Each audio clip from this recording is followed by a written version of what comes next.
Eleni, thank you so much for being here with us today. Thank you so much for inviting me. It's a pleasure. Good. Well, tell us a little bit about yourself, who you are, what you do, and what you write about.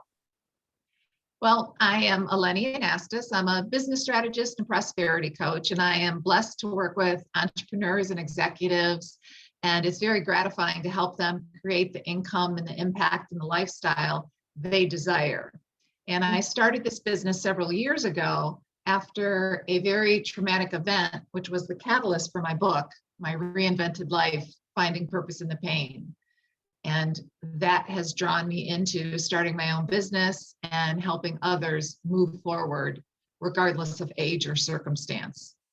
Mhm. I think that's so needed. I work in the mental health and trauma space, so not exactly the same niche as you, but definitely in that same area. And it's so needed. It's one of those things where it's like, I love having a job, but I kind of wish I didn't have to have a job because it meant that people, weren't struggling with those things. But thank you for that type of work. And thinking about your writing journey. So going back to when you first sat down to write, what were some of those struggles that you faced as you wrote that manuscript, either mindset or strategy related? Mindset, first of all, it was because it's my personal journey, and I'm sure others can relate when it's more of a memoir, that there's going to be a lot of stuff that comes up as you go through. And you could be far along the healing process. You can be completely healed from whatever you went through, but things are still going to bubble up, especially when it's connected to a trauma. So I think it's really important to be mindful, depending on what the catalyst was and what you're writing about, to be aware that stuff's going to come up. Don't judge yourself, have grace with yourself. It's a definite journey. Mm-hmm. Do you have any recommendations for maybe people to have on your team or resources that can be helpful when those things do start bubbling up? Definitely to stay connected with people that are in your corner, because it needs to be a judgment-free zone. And I have a dear friend who is also a business associate. We've done projects together, who is my biggest cheerleader. So when I feel those issues come up, and it was very honest, and I also worked with a publisher that was very supportive as well. And sometimes you might have to shift gears. You might have to navigate, what you originally thought moving forward might not be how you're going to get there once you're on the path, on the road already writing. Mm-hmm, mm-hmm. When those maybe triggering memories and emotions do start to come up, do you think that's ever a sign that you shouldn't tell that story? Or do you think that's more of a sign that, okay, maybe I need some more healing in this area? That's a great question, because somebody asked me specifically, when should you tell your story? And I said, share your scars, not your wounds. Mm-hmm. So if talking about it, you get really emotional and you're practically breaking down, then it's still too raw. You're still bleeding in essence. But when you can move along, it's just about reflection. So I think it's okay that it might trigger memories, but it's also important to look at it. And if you can stay on, not necessarily an even keel, we're not robots, but if you can look at it with awareness and move through it, then I think it's still appropriate. So again, to me, it's share your scars, not your wounds. You do need to be far along the healing journey. I love that quote. I love that quote. And I know for me, when I was writing, it was not as much this like bodily, visceral trigger that I was feeling, but I would get emotional, and there were parts that I cried writing about. And I think that's okay, because like you said, we're human and we're sharing our stories. But I think that's an important distinction to remember about scars versus wounds. So thank you for sharing that. Yes. Yes. And especially for people, for me, what helped is holding a clear vision of what my goal was for sharing the book and how I hope that it will impact others. And I believe without question, the stuff that we go through and survive and thrive can become survival guides for other people on their journey. And that kept me going. So I said, if even one person gets back up after reading my book, it's all worth it. Absolutely. I completely agree with that. Thinking about your strategy for writing for a second, obviously, when you sit down to write, you have tons of information, tons of expertise and stories to share. How do you figure out what goes in your book and what order it goes into? That's another great question. For me, it helped to begin with the end in mind.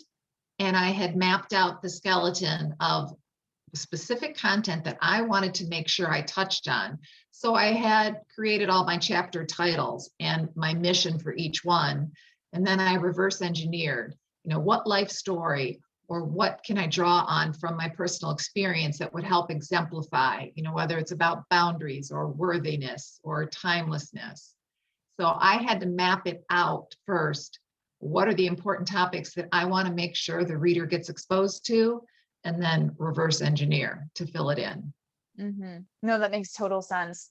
Another thing that I hear a lot from aspiring authors that I work with is this idea of, oh, I could write it today, or I could write it tomorrow or next year, and it's not that much of a priority right now. How do you know, or I guess, what is the driving force behind writing a book now? Like, why is now the right time to write this book? Yeah. Well, I knew in my heart and soul that it was my time, because I had already been speaking about my story, speaking at personal development conferences, sharing parts of it to people. And when I saw that others were reaching out and saying, thanking me for giving them hope, giving them inspiration.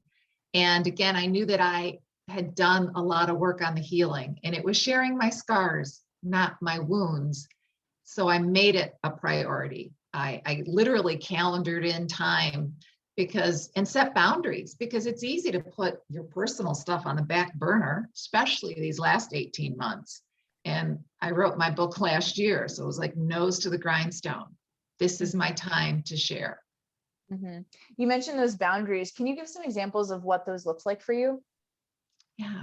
Well, to me, boundaries should benefit both people. And it's not about, you don't get what you want if I get what I want. And for my writing, in terms of boundaries, I did have to set some time. And because I wrote it last year, really started hitting it hard when the pandemic began. And I'm a very nurturing, empathic person and always wanting to be of help. I was taking care of a 97-year-old neighbor, and lovingly and willingly would do all of that all over again.